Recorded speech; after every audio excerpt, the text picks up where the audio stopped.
everybody. Welcome to Monday Munch. Happy Monday. If you've been here, you know what's going on. If you haven't, good luck figuring it out. Just kidding. We're talking about things and stuff. Understanding personality, your personality, and how they affect relationships, correct? Sure. Does that sound good? Works for me. What are your words? I don't know. You had beautiful words formulated on your poster. Hello. Hello. Oh, Alice is here. Alice. Hi. Alice. Oh, that's interesting. Hi. What's interesting? I came in and I could see the outline that you were talking, but none of the cameras came up and I couldn't hear you for the first 10 seconds. Nice. Huh. Oh, well, then you didn't see my... Hi. Hello. Sorry I'm late. That's okay. We're just getting everything warmed up and such. So, I am at some point in time going to have to come off camera so I can actually zip up the back of this, but that's a problem for later me. I like that top. Thanks. It's actually a dress.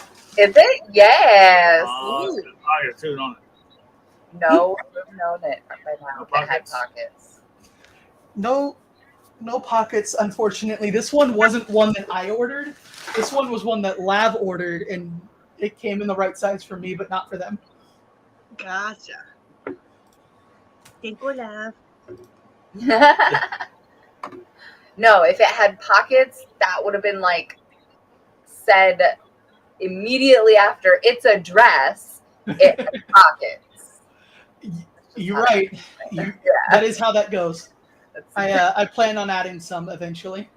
Oh, good idea. I had pockets Yay. in my stuff all the time. Well, guess what, mister?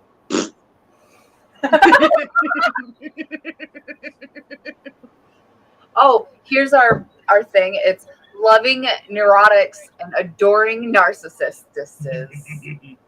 I loved that. It just touched a nerve with so many people.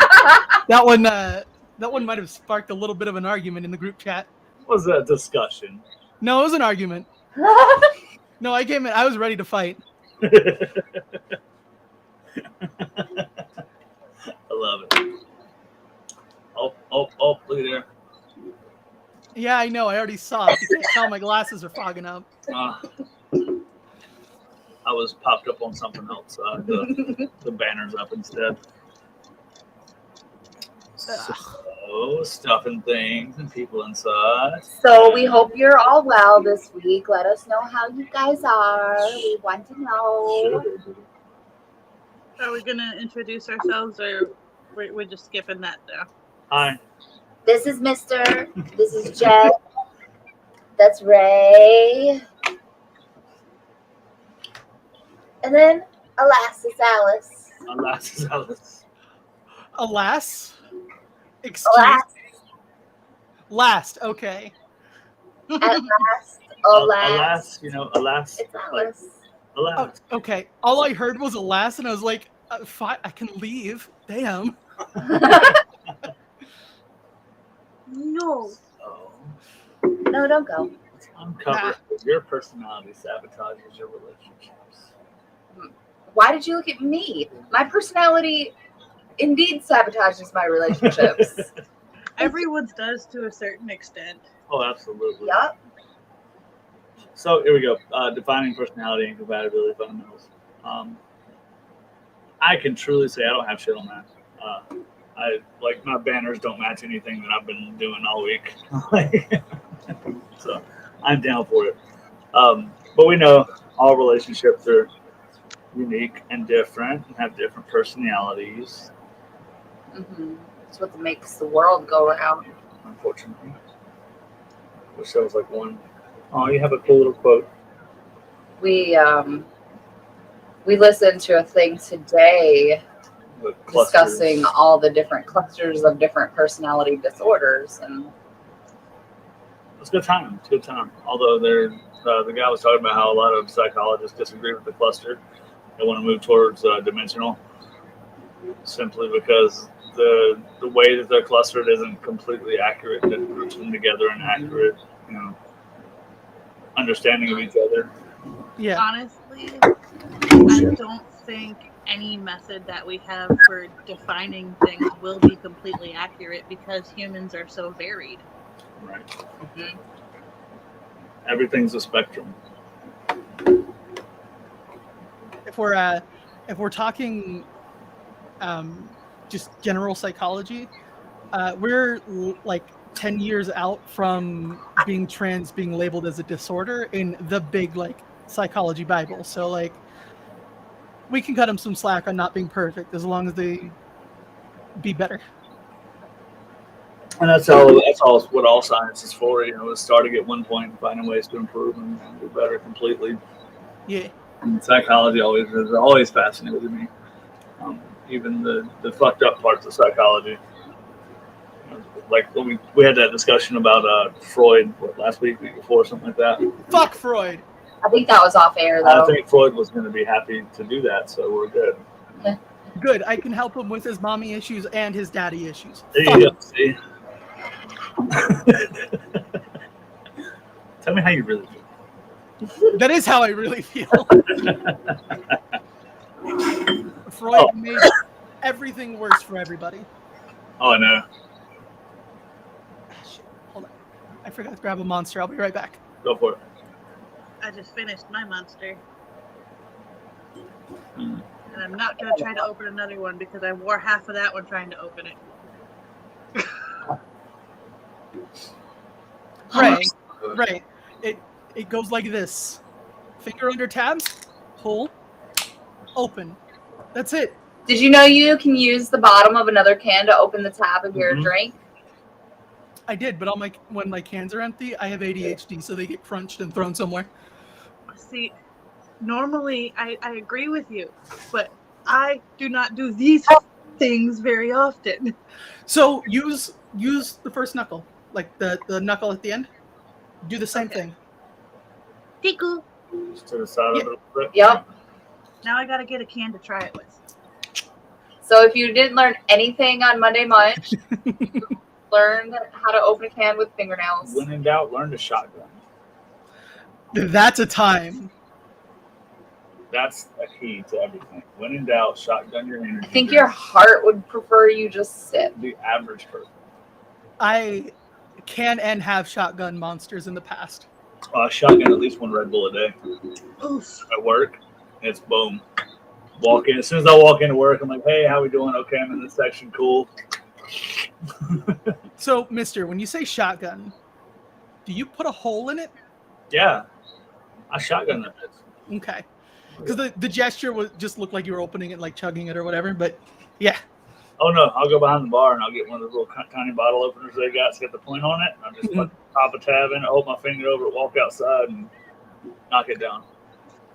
Okay, this is not working. Mm-hmm. Fuck it. Where's my goddamn keys? Keys work too. Yup.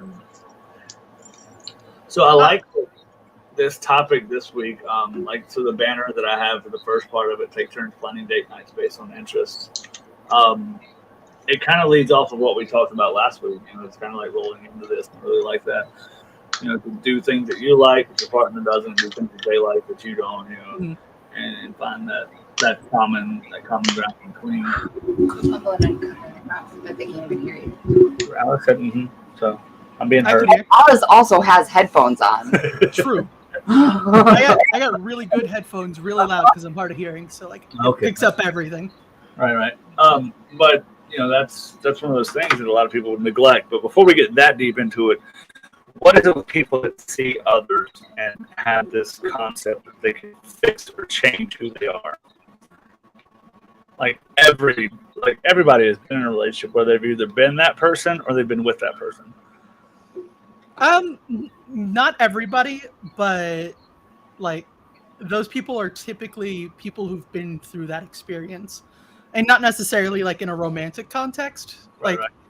You might have someone who's like parents were abusive and beat them into the model child, and then they go on and be like, oh well, this person, I care about them, they should be perfect too, so let me help them be perfect. the only way I learned how, or teach them the way I didn't learn. Yeah.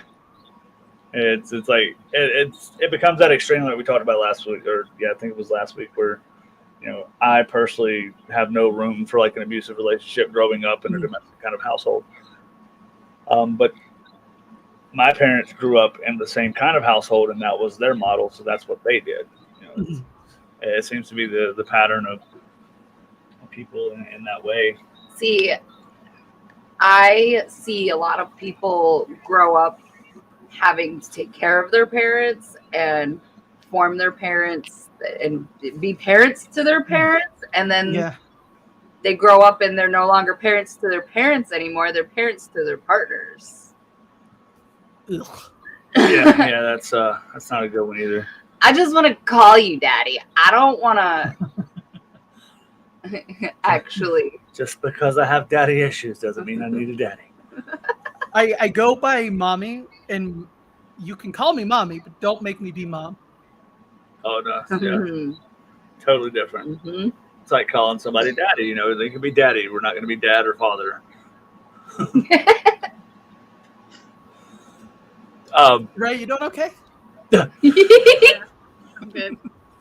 Okay. Hedge monster. The blushing is beginning. No. No. Did you make it into your monster though? I got distracted. Did you get in it? Okay. It's not a monster, but I made it into it. Oh, good. Okay. Oh, yeah.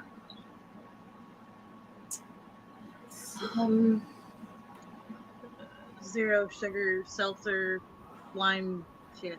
That sounds gross. It's one of those drinks where somebody rubbed a lime against the can and was like, yep, that's enough flavor. Pretty much. Yeah, I'm good. So, mister, what's your first bullet point? Yeah, please. Oh, like, actually, fuck, shit, I've got things. Hold on, time out. So, like, how different traits influence your relationship dynamics and your compatibility with another? Because, like I said, a lot of people try to change people instead of embracing like who they're with. I mean, of course, the honeymoon phase changes or makes people appear to be different than they are anyway. So it comes down to, are they really trying to keep that person, or are they trying to keep that person who they are? And in the average relationship. Yeah. We've kind of been over. Not everyone gets the new relationship energy. Right. But like in your average relationship, that whole NRE honeymoon phase, Your brain. You're presenting your best self, essentially, making you feel a lot happier too. There's also a lot of people too that it might seem like they're trying to show a different side in that new relationship phase, but they're really not. They're just the other end of the spectrum of the people trying to fix the people. They're the people trying to be the fixed. Like it's not even necessarily a conscious thing, but more of like a chameleon effect. Like you change because you feel like you have to. Yeah. I like that. I like the other end of that spectrum is where you are around somebody, like, for instance, if I had a vegan partner in my life, that would cause me to start eating a little healthier. And me, That's at least a couple meals a week, Not everything vegan is healthy. right. Oreos are vegan. They're healthy. No, they're not. Yes. I said healthier. It contains milk, sugar. We're not arguing about healthy okay, food with Mister. He does not understand that concept. Oreos do not contain milk. If it contains milk, it is not vegan. It's probably like they milked a soybean or something. I don't know. But so your personality when you go into a relationship is everything that you should be, and that's why we always talk about people they should find themselves and be single or whatever. Because you need to. We've talked about it in many different ways, but you do have to know who you are in some aspect or be working towards that. To add that caveat that you kind of added in last time, you may not know who you are, but you should know who you want to be and be working towards that always. But a lot of times the opposites attract thing happens.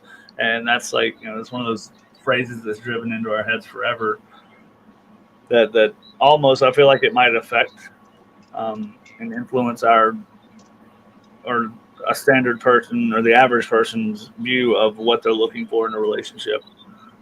I'm outgoing, so I should probably find that person that balances me perfectly and likes to stay at home. It's not always that healthy to find. Can be kind of hard to find someone who stays at home all the time. Right. Because that's probably like a whole nother thing, and not a healthy thing to do. You should, I mean, there are legitimate reasons to stay home most of the time. Right. You could live somewhere that's not safe for trans people, for example. Right. But even as much as we don't like it, some of the even more negative personality traits will find partners. Your extreme neurotic people, just basing it off of the picture thing. I can't word right now. The thing that I made the other day. And then even some narcissists find relationships where they find that balance that makes them happy, and the other person somehow ends up happy too. It's weird, it's rare, and it's kind of fucked up, but it does happen. There's somebody for everybody, unfortunately. I had a crazy thought earlier that I kind of want to put out there with y'all. I feel like some dominants are and have very narcissistic traits. You see, I have trouble with that word. I think more so it's the traits more than the personality. We have two hands up. Oh, go ahead. Whoever. Ray can go first. That goes into the difference between having some narcissistic qualities and being a diagnosed narcissist. Right. Go ahead, Alice. Of course. So, like, you might have suspected, given how ferociously I argued in the group chat, but I am actually a diagnosed narcissist. Like, I have narcissistic personality disorder. Interesting. It's not always break down other people to make yourself feel better. Like, I would be lying to all of you if I didn't say I had an ego, and I think all of you have already noticed that. But a lot of the time, like, my narcissistic process is I'll help people and then just take their gratitude to stroke that ego, right? Or like I'll be in a consensual space where I've got someone who's very submissive who comes up and like actually legitimately worships me. Cough, cough, laugh, cough, cough. But like that's a very healthy way to approach that in a consensual space. It's not like what you hear of and what most people like point at and say, "Ooh, diagnosed in PD," like is narcissistic abuse.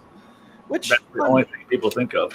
Which unfortunately is very common because a lot of people don't necessarily exist in a space where they have the self-awareness to go, all right, how can I do this but not hurt people?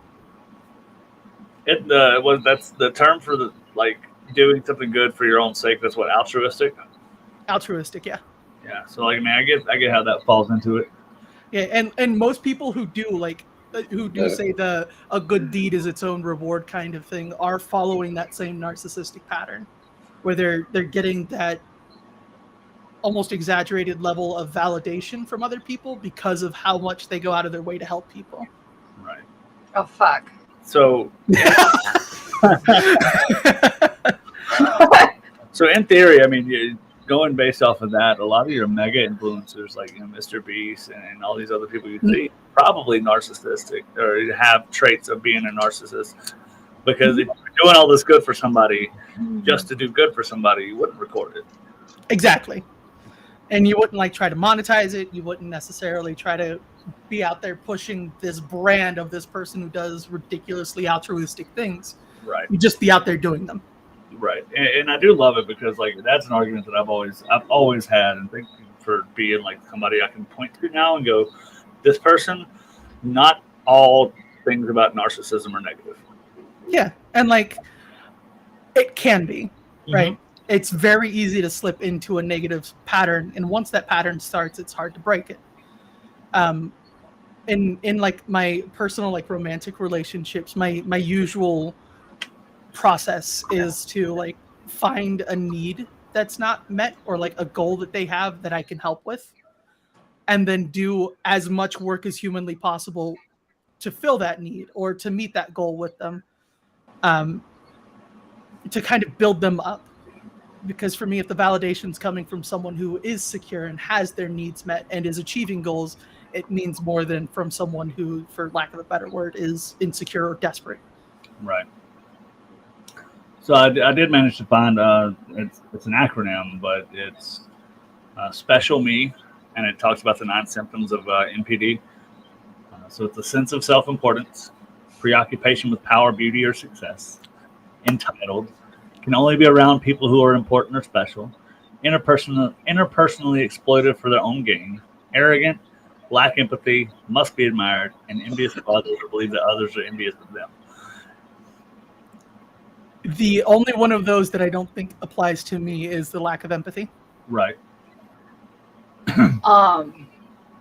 We're also describing submissive characteristics as well. Mm-hmm. This is fun. Mm-hmm. I think if you really dove into it, of course, it's going to get into that whole, is this a mental illness thing?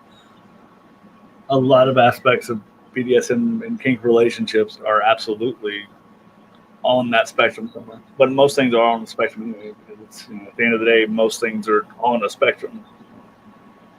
I think everybody has some aspect of a narcissistic trait. No way, lad. So, like, I never would have guessed. So is self-care, it's a big thing these days. Mm-hmm. We're all talking about it. Take care of yourself first. Self-care is personal maintenance. It is not narcissism.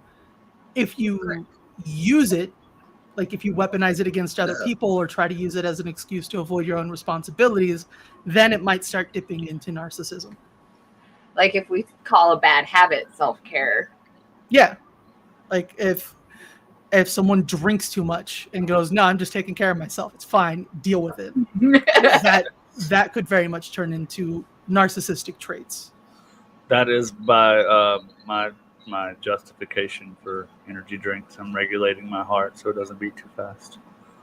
Yeah, Mr. We've already talked about that and unofficially diagnosed you with ADHD. But see, the difference there, though, like, you say that you drink that to regulate you. You're not weaponizing that against anybody else. You're not saying that this person has to give you that because it benefits you. I should, though. If I can get people to give me Red Bull, that'd be great. Counterpoint. He does use it to antagonize Jen. I mean, sure. That, but I know at the end of the day, him antagonizing me is his way of flirting.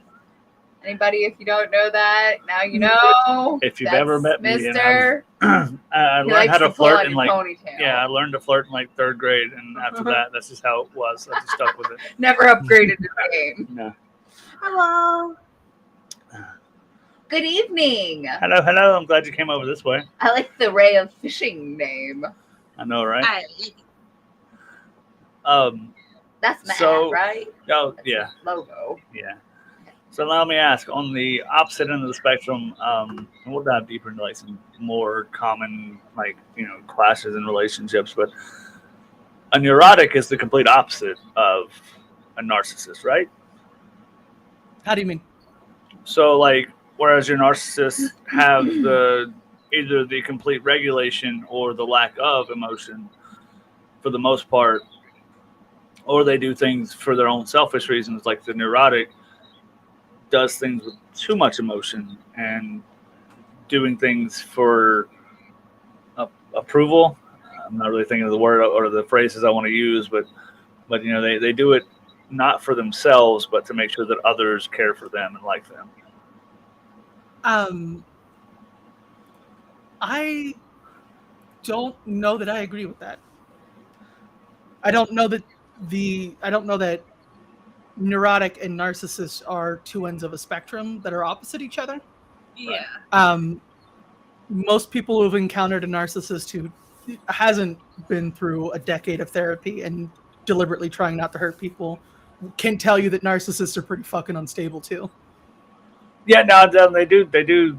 It's almost like I said, it's more controlled though. I mean, if someone is like in a negative aspect, that negative kind of narcissist, they do know that they're a narcissist, but they're going to use it for their own motivations anyway. Not everyone that knows they have that. Yeah, not everyone who is a narcissist has the self-awareness, and again, decade of therapy. Most people,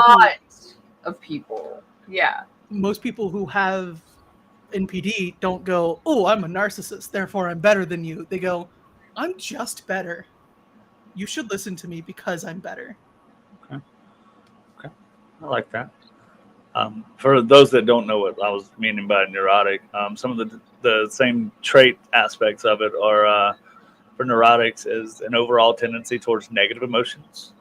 They often feel anxious and irritable. They have poor emotional stability. They often feel self-doubting. They are self-conscious or shy. They experience moodiness, sadness, or depression more frequently. They're easily stressed or upset. Dramatic changes in feelings. Lack of resilience or difficulty bouncing back. Tendency to interpret neutral situations as threatening. Often view minor problems as overwhelming. Easily become jealous. That was one I saw through a bunch of different things, was the jealousy aspect.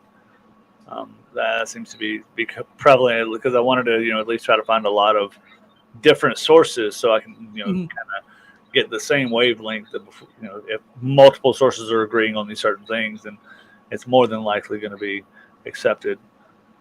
And feeling of fear or guilt over a lot of things, or over minor things. Sorry, not a lot of things. So minus the jealousy part, I'm feeling a little called out here. I do want to point out that neuroticism is a personality trait. It's an adaptive thought process, whereas narcissistic personality disorder is a functional disorder. Okay. So if you are neurotic, if you have that trait about you, that doesn't mean that there's a disorder and you need to go see a psychiatrist right now. That was a neat little factoid about the neurotic personality. If you live in a climate that's prone to more extreme weather patterns, it can increase your risk of neurotic personality traits. Yeah, but your neurotic personality traits are being basically all geared toward perceiving threats before they hurt you. Right. And if the air around you can just decide it's time for you to die regularly, you're probably going to be a little cautious. Right. A little neurotic even. Now, both, sorry, I'm trying to figure out the right words here. Both NPD and neurotic personality tendencies can stem from childhood living environment. Yep. That's another one that's on here. A lot of people who are raised by an undiagnosed and untreated narcissist end up with a little bit extreme personality stuff. Yeah. Hi. Hi. It's my turn to be the one who feels called out. I was calling myself out there too, so You mentioned jealousy being a neuroticism thing. I actually kind of find that my NPD is why I don't have jealousy in the first place. Because having someone that I'm in this relationship with, where I'm confident that I won't be replaced, having them go out and spend time with someone else who appreciates them is like me getting to show off a trophy to this other person. It's like, look at this cool ass person who chose me too. Right. Now you understand I'm cool too. Right. It's like that Nice. Florida air. I muted But- for the last one. I didn't have time that time. Sorry.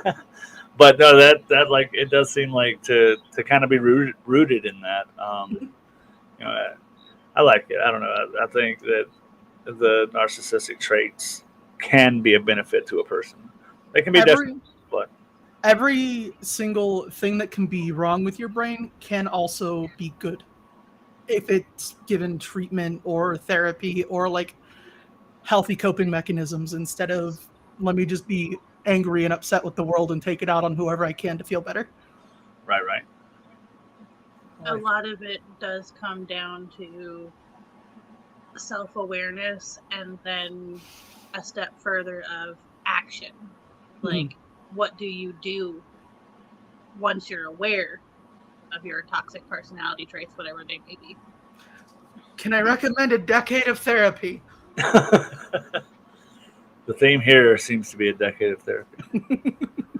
And self-awareness. You gotta have the self-awareness to be like, all right, I should go talk to someone who can help me not hurt people. Yeah. Or start a TikTok. Wait until you've got like enough figured out about your brain so you can do it without hurting people, and then start social media and have it give you that dopamine. There's my chaos coming in. Yeah, just let TikTok, your audience, be your therapist. Yeah. Oh, that could go horribly wrong, and it probably has several times. Let me reference Andrew Oh. Tate. Don't reference Andrew Tate. We don't want to talk about him. But that's a good example of not being self-aware and then thinking you're something and then using social media as a therapist. And then 3 people validating you and you going, well, this is the absolute Ooh, truth. Legal Arson's here. Hi. Hi, legal arson. Arson! Ars, hello! Always nice when an arse pops up. Hello. Legal Arson Okay. is the partner I just got back from taking home after we got to spend part of the weekend with. Okay. You think so, Lab? Lab says, I think this is in reference to what we're talking about, that he's completely self-aware. I don't know. I think he legitimately believes, like, without any kind of awareness, that he is the greatest man to ever walk the earth. I don't think he believes that. Because at some level, like, he knows he's out here renting cars if he even actually owns the cars he's bragging about, and he's paying models to come stay on his boats to do these. So there's no... I don't believe that there's enough delusion in the world for this guy to go, you know what, I deserve all of this. This is right. Have you seen his Twitter feed? I have. I think the entire thing is performative. And it could be. I mean, that happens to a lot of people too. They become their character, you know, and so it's just... I think he is kind of trying to spin having gone insane and the time he's been in jail as like a legal defense. Oh, yeah. Because he's on the hook with a lot of evidence in several countries' governments that want to have a word with him. Well, life in prison would be too short for him. Yeah. A better example would be somebody like Mr. Beast. And that's like the 2 that I know. Those are like the 2 influencers that I know, honestly. Like that's all. I don't pay attention to most of them. But you know, who that is.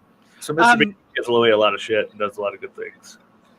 Mr. Beast is a content creator who like does things for shock value and then uses the money that he got to do good. And he kind of like monetizes that brand like a lot. He'll like buy people cars and then bankrupt people, and like he'll like go out to like food banks. He has a lot of like donating $1 million to this family in need, or like doing ridiculously high value events just to sponsor something small. Okay. And like I 100% like, we can't diagnose anyone remotely over the internet, but like 100% would absolutely buy that Mr. Beast has NPD and has also probably had over a decade of therapy. Right. A cool fact about how he got his like big start, his first really big video. So he had sponsors already, and one of the sponsors was telling him, "I'm going to give you $5,000. You go out and just give it to a homeless person, and then make sure you're sponsored by us and all that stuff." Well, he wrote back to him. He's like, "That's not enough. It's not enough to wow people." He's like, "I need $10,000." And they said, "Okay." And then that's what essentially took him off, like to be seen. So I guess he was right. Real quick. Hello, different players. Oh, hello, person. I know who that is. It's okay. Moving forward. Welcome to Gotcha. lunch. Welcome. Glad you're all here. So let's move on to some other personality traits that can be are we doing personality traits or disorders? Oh, Jesus. Just kind of touch on the disorders thing for a second. So more or less, they're the 5 most common that I could find. The types that seem to be together that are opposite are introvert and extrovert, introvert-extrovert. That seems to be a big clash, but it also has benefits. We are that way. I could go out every night and stay out till 3 or 4 in the morning and have no problem with it whatsoever. This one can go out and be home by 5 p.m. and that's it. And that's only because she was at work. Now, I can go hard, but I need to fucking recover afterwards. If it's the right people, the right people, I'm Mr. And if it's not the right people, I am Jen. Mm-hmm. Yep. I'm just like, fucking put me in front of the people. Yeah. If it's the right people, I have recently stayed up to 4 a.m. several times on days where I worked. Well, I'm glad we're the right people.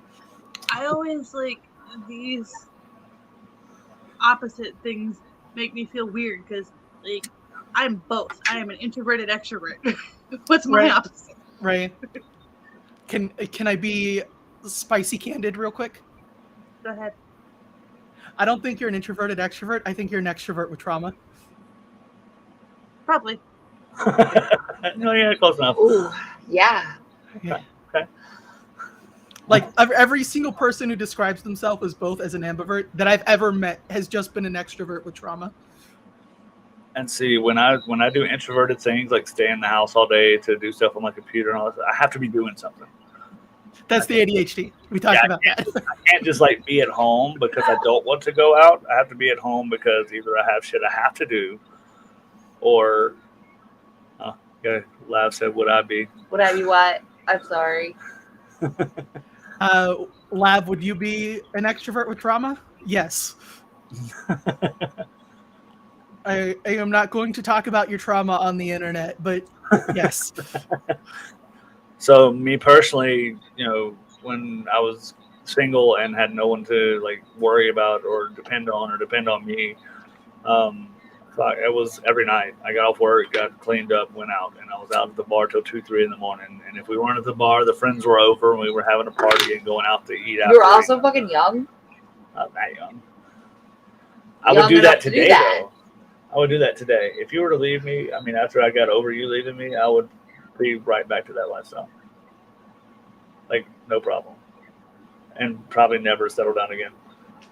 You're it. If that makes you feel better, you're it for me. It's not like you're settled down now. I know, but this is as settled as I'm going to get.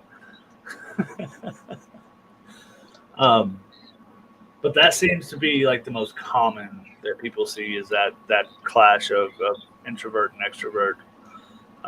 But as the relationship grows, you learn to feed off of that with each other. Mm-hmm. I know that when we go do these events and we're out spanking people and talking to people all day, when we get back, we need to have days where we're just watching TV or working in the shop and stuff like that. So, or if we have days where we're sitting down working in the shop, she knows that I get my fix by going to work. Mm-hmm. Server, so I get to talk to people all day. I would try to get my fix from work, but everyone I work with is a straight white IT guy. Oh, that sucks. Sorry about that. What's the next one? So the thinker and feeler gap is something I have next.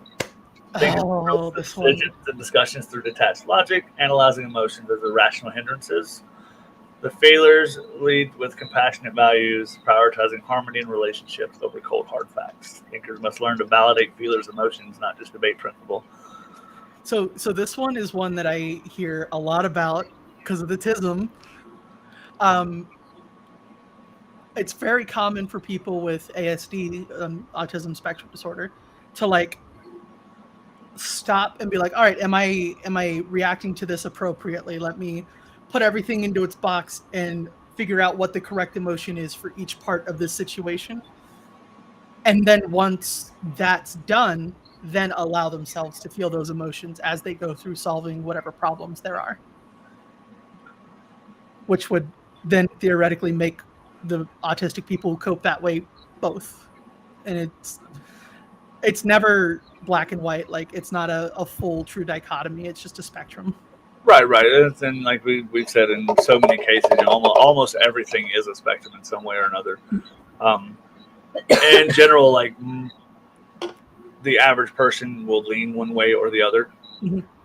Like I am very much the thinker. She is very much the feeler. I try to be a thinker. Try. But you're right. But those two tend to work together. I'm trying to think of ways that they can come together. All of the ways. When she's having like an emotional reaction to something, my way is, all right, calm down. Just that's the worst thing to say when somebody's having a reaction. Try to be a thinker. But relax for a second. Look at the big Lav. I don't think only is Lav in cave mode today? Lav is in hard bottom mode today because they got to see 2 partners today. Oh, that's awesome. Good. So how can that gap be structured for the thinker and the feeler? So first, acknowledge that calm down is actually the worst fucking thing to say in any situation. Oh, absolutely. I kind of acknowledge that every time I say it too. So the question that works for me is like, do you want solutions or do you just want me to listen? Because like feelers need to have that space where they have like, just let me just explode and then we'll pick up the mess after. And like thinkers try to lead organized so that when it does come time to eventually have to feel those feelings, everything's in its place. I've tried that approach. Do you want to listen, or do you want me to listen, or do you want me to help? And when I remember to, it usually doesn't get an answer, and the emotions continue. So I assume it's just you want me to listen. So. The bridging a gap. Bridges have to be supported on both sides. So if that's the solution, both people have to take part in it, right? You just like shut the fuck up and listen, and then come back later and be like, okay, now that I'm shouted out, I'm sorry. That wasn't at you. I was just big feelings, And legal arson it's very situational. Yeah. I get that, Yeah. and I feel like if you're one way all the time, I don't know, like. The brain's not here today, but if you're only a logical person 100% of the time, that's probably some kind of disorder. Probably. If you are physically incapable of feeling emotions, we're dealing with sociopathy. Yep. That's if you're kicked in my head just now, right as I said that out loud. Yeah. And then there's a bunch of other disorders for like if you're only ever sad, you're probably fucking depressed. If you're only ever explosively angry, you probably have explosive rage disorder. Mm-hmm. And so on and so forth. Right. So then the logical side usually breaks down to just the sociopathy. I mean, you have the psychopath spectrum too, but that's it's almost 2 sides of the same coin without the violence. Yeah. But the other side, where you have those feelings, there are so many different kinds of feelings to have that it just kind of branches into a big root system. Mm-hmm. The planner and the adventurer. Fuck this one. I am 1,000% the adventurer. I need no plan for anything. I'm I an am- adventurous planner. I am 100% a planner. Like, I have my weeks scheduled out 3 weeks in advance all the time. That is Period. attractive. I like that. Did you say that's attractive? Yes. Thank you. Yes, it is. I prefer to be a planner, but because Like- of I'm sorry. I got to interrupt for just a second. I'm so sorry, Ray. There's something in your background right over your shoulder that just looks to me like a nipple. What is it? Oh, I see that now. Oh, it's a stuffed animal. Okay. Sorry. Please continue. I'm sorry for interrupting. it's okay. I do see it now, though. I looked as you said it, and I was like, it looks like a boob.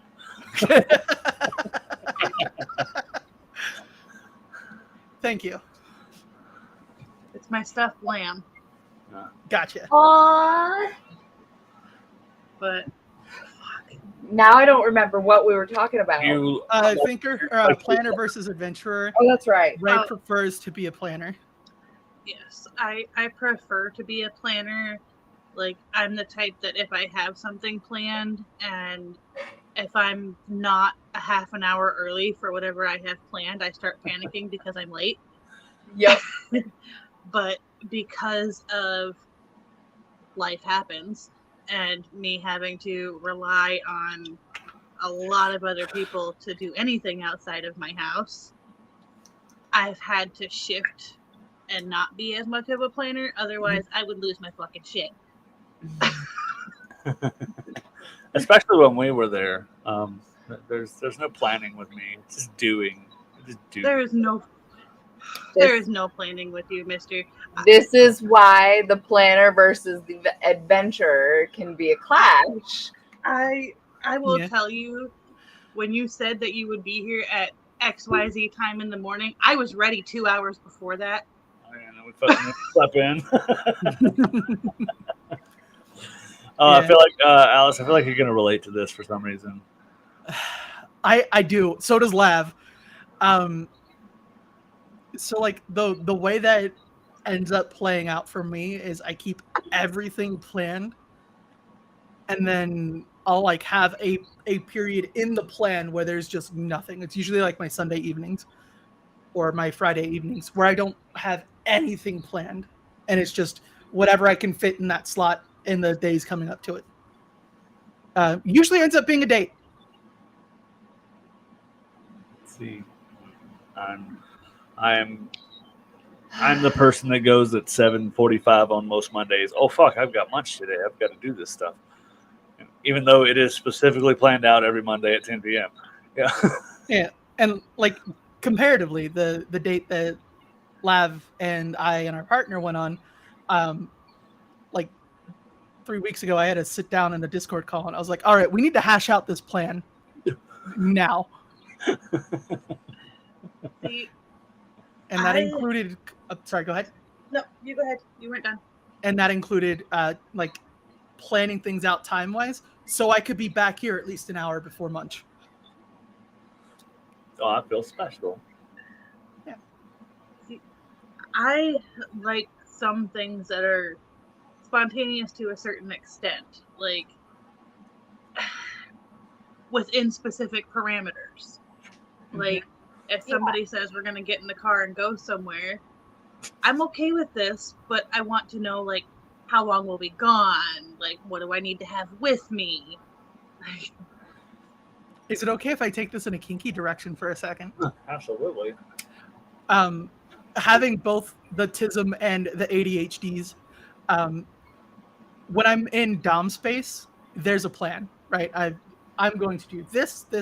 We've talked about what needs to be talked about, and if there's room for like me to do whatever, I have a plan going into it. And then when I'm in subspace, because I'm not the one in charge, everything there feels spontaneous because there wasn't, like we talked about where boundaries were, and then outside of boundaries, it's whatever the Dom wants to do. yes, Or inside of boundaries, it's whatever the Dom wants to do. that's kind of what I was describing, but in a less kinky way. And the blushing starts. All right. There we go. But see, I don't know. I can't bring myself to be that person. I've tried planners, I've tried schedules, I've tried all this stuff, and I'm like, that's whatever. Nothing is keeping me on that. You don't have to be that person, right? Neither option is like morally superior. Right. It's just whatever works for you and the people close to you. Right. And we are specifically talking about how that some of your personality traits could sabotage your relationship. Because if we have a wedding to be at 5 o'clock, we can leave at 5:15 and get there. I mean, you'll get there eventually. Oh, he's very serious about this. Yes. I'll look at the clock. I'm like, oh, it's like right now it's like 10:50. Cool, we can get there in like 20 minutes. It's like 35 minutes away. If it's something super important, though, to the point I will actually pull up my GPS to make sure that I'm going to get there. Mm-hmm. But for the most part, like, things that are not important, like being at work on time and stuff like that. I have a plan for every morning, and there's usually one or two things that go wrong, and I usually end up signing in 15, 20-ish minutes late. Right. I get that. That's the ADHD for me. But see, like, to me, so like in my work life, my boss knows this. My new GM, he started like a month ago. He already knows this, but because I go in, I give it my all, I do my best, and I try to stand out from everybody else, I have that little leeway. Yeah. I can go, I'm going to be like 15 minutes late. I sent a message yesterday. I think it was like 30 minutes late. And I sent a message in the group chat after I was already supposed to be there. I was like, oh, by the way, surprise, guys, I'm going to be late. And nothing was said. It was like, cool, clock in. But I felt like it was essential. I compensated for that, though. Like, I know that for some reason, even though I know I'm not going to be on time, and I could fix that by leaving earlier, I just decided to compensate for it by being a better employee. So, yeah. I think they take that anyway. Mute Ray. I'm kind of the same way at my work, where like if it's during my shift, if there's like a security incident or like a C-level for one of our clients that's pissed, they get handed off to me because I'm good at dealing with C-levels and the only one on our service desk who has a degree in cybersecurity. Lab says my ADHD required me to be like 30 minutes early, right on time, never late.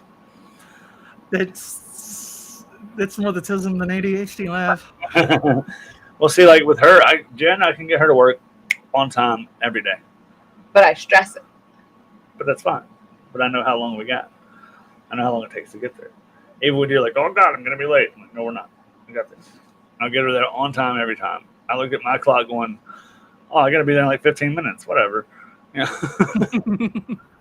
Let me find this obscure thing that I haven't needed in 6 years. I'm sure it's somewhere around here. To that specific point, mister, I dug up one of these a couple days ago when I could have been getting ready to go to a wedding. Very nice. I brought up both of those for you at the same time. Very nice. Weddings and things you haven't needed in like 6 years. Like 6 months for me. My feet got smaller after HRT, so like. Oh, yeah. Sorry for not muting when I was banging on my window. I'm okay. Is that what was going on? Yeah. It was squeaky. I heard the tapping. I was like, what's she hammering over there? I'll explain later. Okay. I messaged one of you. The anxious/avoidant attachment. Yep, that's a good one because most people don't think of that one. I'm glad you're okay, Ray. I was going to say, yeah. Good. It says anxious attachers. Hold on, I got to zoom this in for Grandma. Whoa. Instinctively, require constant reassurance during. Oh, I can't read out loud, y'all. Anxious attachers instinctively require constant constant reassurance due to abandonment fears. The avoidantly attached prize self-sufficiency and feel trapped by too much intimacy. It withdrawal with anxiety surface. This leaves anxious partners feeling untethered. Slowly building trust and interdependence helps avoidance become comfortable with the closeness. See, that's not like that's. I wouldn't say, I'm not gonna say negative, but that's not positive traits. So you will have those two traits together in a relationship sometimes. Where one person is anxious if they're not getting enough affection, and the other person's like, "Fuck off! I don't want to be touched." Yep. See, then you have, cause trauma, we'll call it a duck. Fuck it. You have the people that are both in one person. Like, yeah, I am highly anxious if I'm not being reassured, but then if I get too much reassurance, I'm like, the fuck is wrong with you? Like, what are you overcompensating for? so like, because of negative, like big negative experiences I've had in past relationships, I'll like constantly be looking for patterns, and that kind of puts it into the avoidant part. Because like I'm always like, all right, so what's the motivation here? What's the motivation here? Why are you doing these things? And then at the same time, I'm also just autistic and fall in love with people and want that reassurance all the time. Right. Yeah, that's me. So like, I've referenced it before, but the first time I really went out by myself in our relationship, last year or the year before, whenever it was, it was that. Why is she wanting me to go out? Why is she really telling me to have a good time? What's really going on when I get home? And then it's nothing. Like it's just blown up in my head. And like, even down to like, without the reassurance, my anxiety gets really high. But then once my anxiety is really high, I snap into logic mode, like, and I shut down and I close off emotionally. It's like a pressure release valve. It's You're beautiful. Goldilocks. I'm fun today. Gotta be just right. So that's nothing wrong with that. like I said. That's another style that really can clash, though. I mean, if you're feeling, it kind of goes back to our love languages talk. If yours is physical touch and mine is quality time, but I don't think quality time is touching physically, then we can combine that to be an issue of I don't want to be touched. Leave me alone. But Communication can sorry, fix one that. second. Bitch, fuck you. Was that what you were going to say, Jen? Exactly. Is that really what you were going to say? Down to a Okay, point. very nice. Very nice. Dirty All little right. stole All my right. word. Fuck you, mister. We're going to give Jen the credit for that one. She gets all the credit. Last week you guys missed it because I think everybody was pretty much late. And like when we first started Dream, I had to go do something else. I was like 4 minutes in. I was like, you know what? Communication is the key to all this. And like nobody got to hear it the whole time.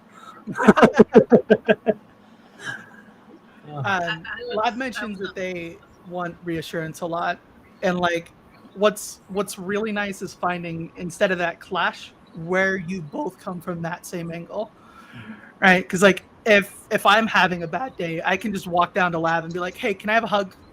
Can you say something nice to me? And like just get that reassurance, and there's not like a big ask or a big dramatic, well, what's wrong with you? Why do you need this right now? What's happening? It's just, oh yeah, sure, here. And then I can do the same thing for Lav. We also do the same thing with Clara, the long distance partner in France. She sometimes gets anxious and asks for reassurance, and we'll do the same thing there. Very nice. Yes. Communicate. Communication. It's also a type of communication, mister. Exactly. It can be nonverbal communication. Fuck you, mister. Where is Dream? We had a good conversation about that the other day. Yesterday. I sent a message to the private chat that I hate myself for. Oh, please do.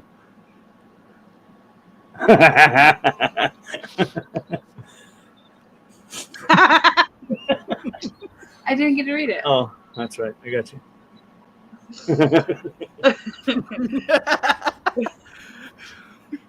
See, now I got to remake the SpongeBob meme. Make it a little dirtier. I got this. I am down for it. You dirty little dirties. I love it. The joke forward. was for Rebecca. The joke was communication, but communication. Communication. It fits real well with the sign. Sure does. Hey, Insensitive question of the day. If somebody Oh, lost boy. an arm, can they sign the word communication? Every sign in ASL has a modification for amputees. I don't know what it is for communication. That's cool. Like I know it sounded like really insensitive, and I didn't want to come across that way, but I was genuinely curious for a second. If you're talking to someone who like uses sign language to communicate and they don't know a word, a lot of the time what they'll do is they'll just spell it out with letters. Okay. Oh, okay. Yeah. I've seen that. Yeah. See, that wasn't as bad as my other question. Okay. Sorry, Rebecca. Aw. Don't feel left out. We're all fucking weird. Just imagine we said something weird and laugh, and that's it. I mean, that's what happened. Yeah. One of us says something. So usually the weird shit gets said by most everybody here, like in the private chat, whereas like I just say it. So I hell was understand that? what you're saying, Lab, and Mr. does not, and it's okay. What? You can learn to communicate with yourself. What about laugh? Wait, Rebecca. was it Rebecca? I'm sorry. I'm really bad, and I'll call everybody the wrong name, especially if it starts with the same letter. Y'all are in trouble if it starts with the same letter. L and R are right next to each other. I said especially. Oh, I thought you were referring I was to that. emphasizing All my right, next bullet point. Thank you. If you have one leg, can you get shoes half off? No, and you No. can't get pedicures half off either. That's Moving cool. forward. The final Lav. combination I have. Poor Lav. Lab, I What, Lab? feel you. Sometimes you need a hand. Mhm. Listen, hold on, mister. 1 second. She's like, I feel women are for- talking here, okay? All right, you're going to get your third fuck you, mister, of the night. God damn it, I lost my whole fucking train of thought. Moving forward. It was about Lav communicating with themselves. Oh, yeah, communicating with yourself. I struggle with this also, so I feel for you. Oh, yeah, we got to pop that one up. There you go. Mhm. Oh, yep. Yeah, I know. I'll be giving a hand shortly. It's like, Probably. fucking much, hurry up, Jesus. No, the problem is they started a new period. So like we gotta wait because they get uncomfy with it. Okay. All right, so you guys, Lots to talk about communication right now. It's great. All right, so next bullet point, please. Our next and one? thank you. So the last one might seem a little abrasive the way I worded it. I couldn't think of a better word, so somebody usually has better words for me here. The volatile neurotic and the stable partner.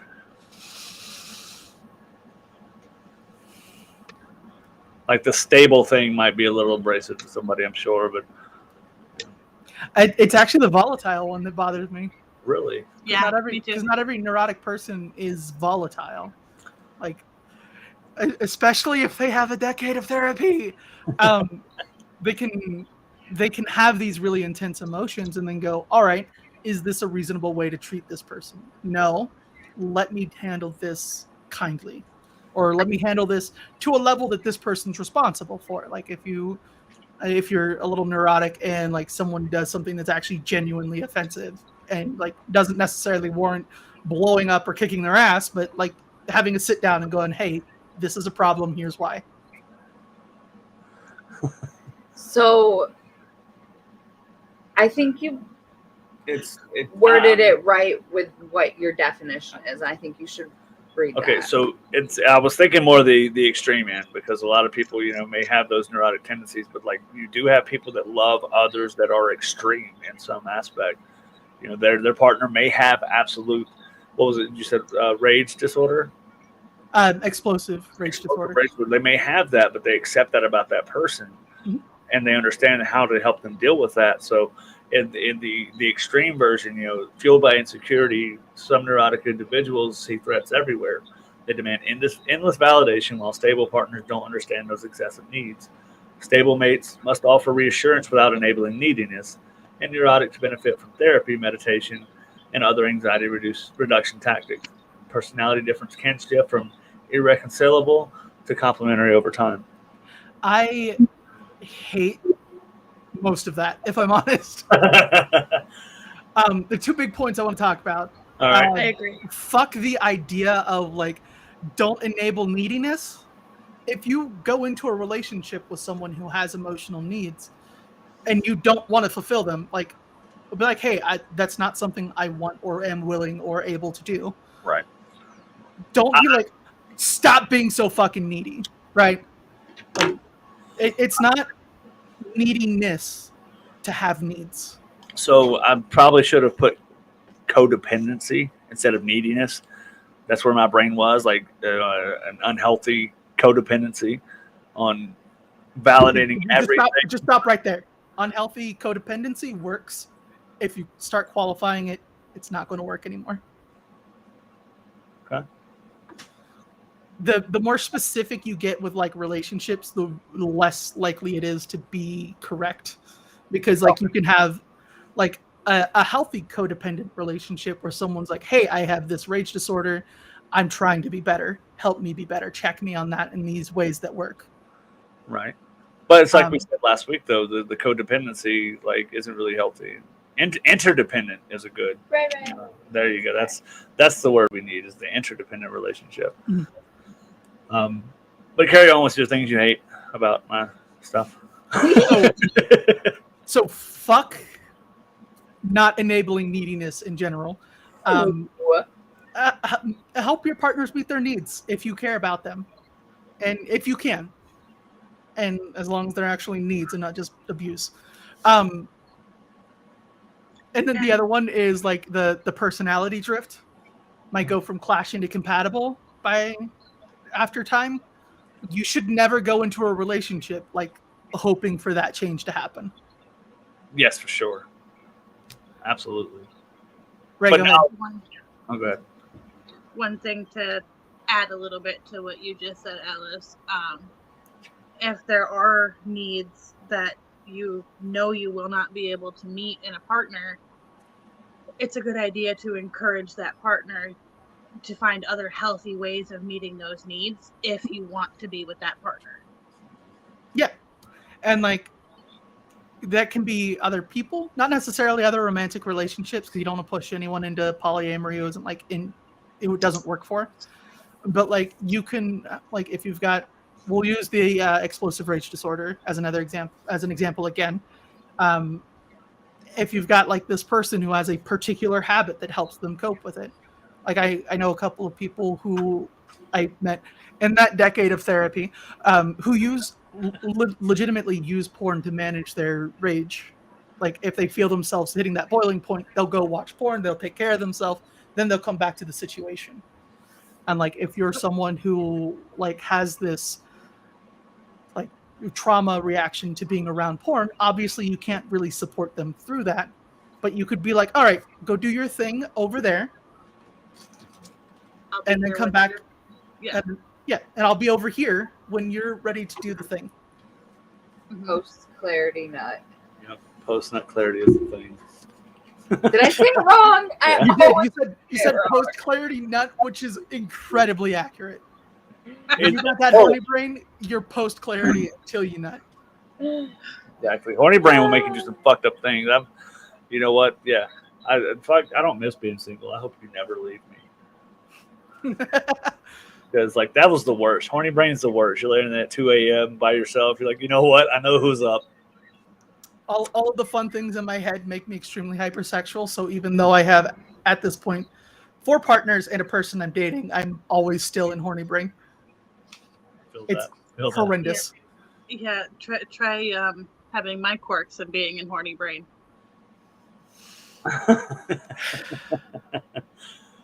So the angle, and this is one of those things where, you know, I wrote it this way to be able to explain here and kind of give like a different view of it. So like that, you know what, not being able to fix that shit to complementary over time. Think of people. Irreparable? No, irreconcilable? Yeah, irreconcilable. I couldn't, like, my Southern wasn't letting me do it. But I think the Southern way to say it is irreconcilable. There you go. I think that's what I said in the first part. No matter what. Either way, go ahead. But the person that you like, for reference, like at work, like you absolutely hate this person. You hate everything they do all day, every day. Mhm. And then one day you just click together on something. And then those things start to change, the way you viewed them this whole time, and you start to develop, and then you end up in a relationship with this person. Don't fuck people you hate. Unless you're just Ray, go ahead. I would like to say something about Rebecca's last comment. Don't try to change someone who doesn't want to change. Even if someone does want to change, it is not anyone's responsibility to change them. You can help them. You can help them find sources to change themselves. But trying to change someone, the vast majority of the time, is going to end in disaster for all parties involved. I would like to add on to that. Go for it. When I talk about people changing inside of a relationship, which is a conversation I have surprisingly a lot, what I typically recommend is, like, you can't help them set the destination, right? You can't go, I want you to change into this thing. But if you get with someone and they go, hey, I want to fix this, or I want to change that, and this is the person I want to be, you can help them get there as much as they'll let you. Right. You can't set the heading. You can just help them along the course. right. Yeah. Ugh. Oh, that was real loud. It won't let me. Ooh. I mean, Sorry about that. rage sex Oh, is a thing ASMR. too. Like, it is. Rain check? What? Rage sex. Oh. All right, so here's the thing. You want rage sex in a healthy environment? Go find someone who's into primal. It's consensual, and it's probably not actually going to be angry, but it's going to feel fucking angry. But at the same time, you can absolutely hate fuck somebody. You can, but it's not good. Don't do it. If it's consensual. I don't care What'd if it's you say? consensual. Don't do it. What'd you just say? You can absolutely hate fuck somebody as long as it's consensual. Oh, I've hate fucked a lot. Don't. It's too late. It's already happened. The toothpaste is out of the tube. Do not continue to do. It's I'm really not anymore, but it's not a good angle for anyone involved. No, No. I mean, it felt great. We're not saying it's a good thing, but you can absolutely do it consensually. Oh yeah. It's a very unhealthy thing to do. For sure. Yeah. I'm not going to endorse it being a good thing. Mm-mm. I'm just saying, don't do it. I'm post nut clarity. I'm sorry. Clarity nut. I missed a lot in there. I came back in my brain Ray, for post-nut clarity. Ray, it looked like you checked out after I said it absolutely can feel angry. That wasn't where I checked out. Oh boy. The red face started at primal.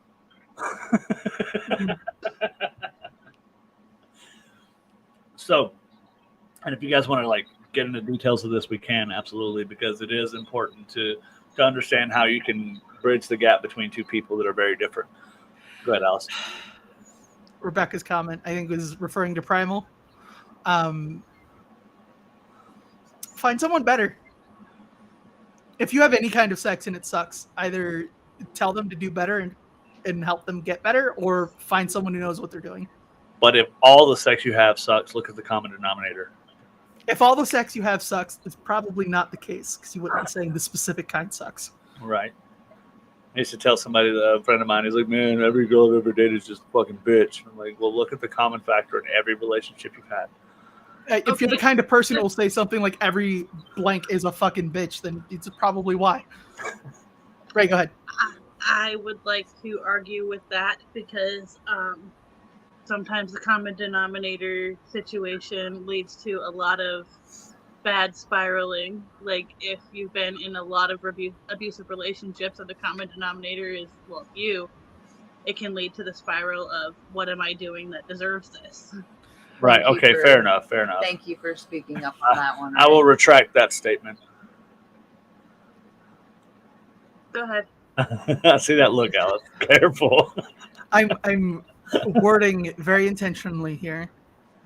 no person is responsible for the abuse they suffer. But there are patterns that we can use or watch out for and go, all right, I'm getting out of here before things get bad. Right?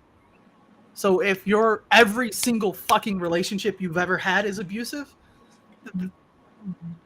there are patterns you should be looking for that you aren't. And that doesn't mean that it's that person's fault. You're never responsible for someone abusing you. Absolutely.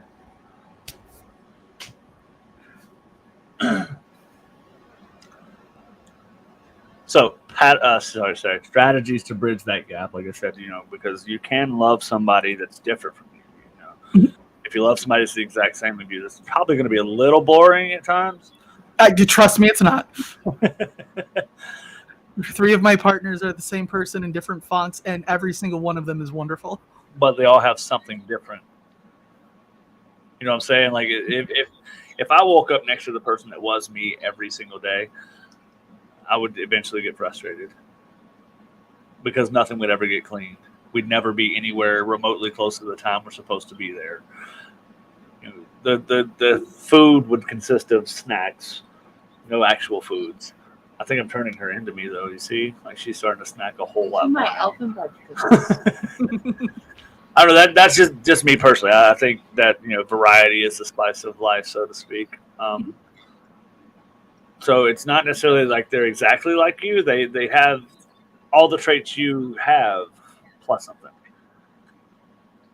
Maybe. I don't know. I don't know your partner, so I can't speak for that definitely. But I don't know. That's just how I think it might be from my perspective. I can't really argue that without sharing personal details that I don't know I have permission to share. So let's move on. Carry on. So to break it down, I've just got 5 little key points. Actually, real quick. Yep, Rebecca's last comment. That's not easy.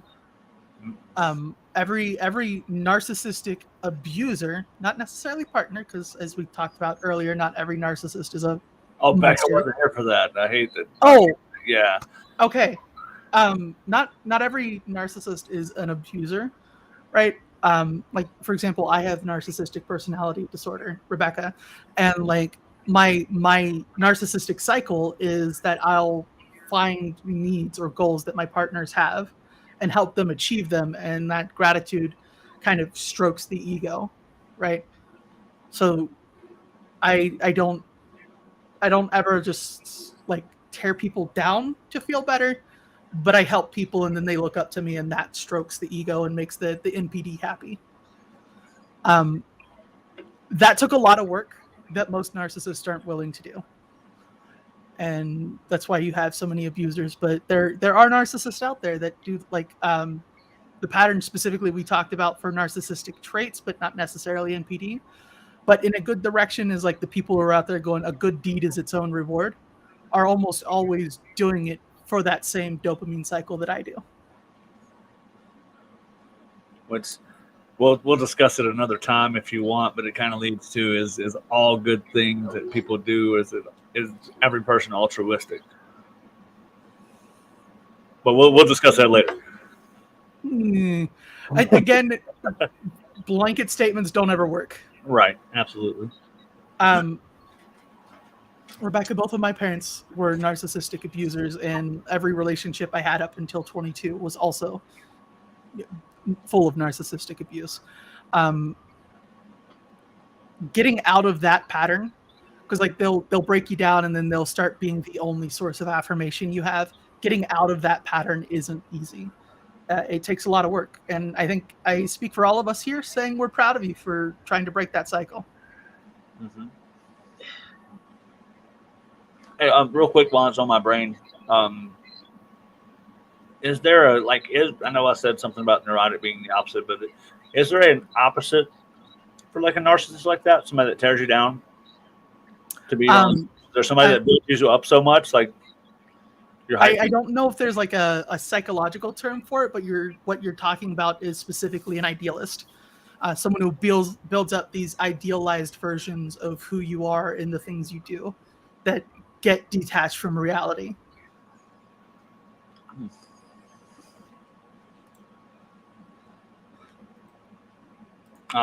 Is that like, I'm assuming that's something that they think? Because if you think that, that's a not. We need to find a healthier way to help you see that. But Yeah, if how they that's do it, if you're saying that's how they see it. Honestly, fuck them. You deserve better. I really hope you don't see it that way, because you do, like I just said, deserve better. absolutely.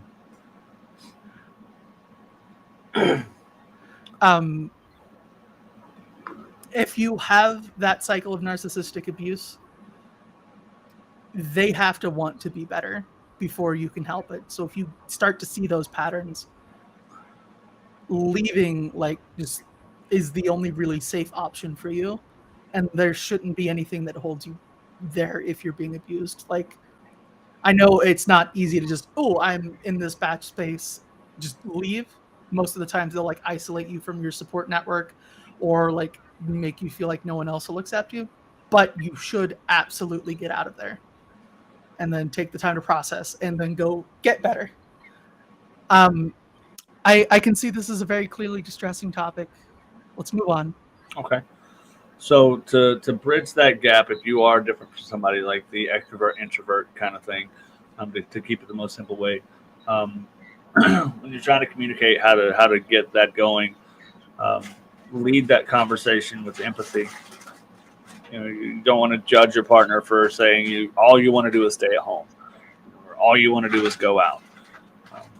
Understand like why, like build that conversation up to understand why.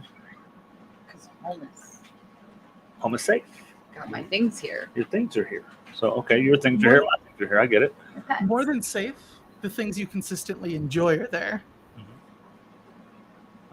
That's but you want to reach that understanding. I mean, I did call it bridging that gap, but you want to bridge that gap, and you want to understand why maybe your partner feels that way. Is it trauma based? Is it just something they just do? It's how they are, and go on for that. You don't want to doubt everything they are as a person because you feel differently or you do different things. Set healthy boundaries. While embracing differences, firmly establish boundaries around behaviors that could turn unhealthy, like criticism, neglect, and controlling actions. Kindly reinforce how certain actions make you feel, and respect must flow both ways. That's the important one. Go Go ahead, Ray. Rebecca, there's no need for you to apologize. Okay, now. No, you.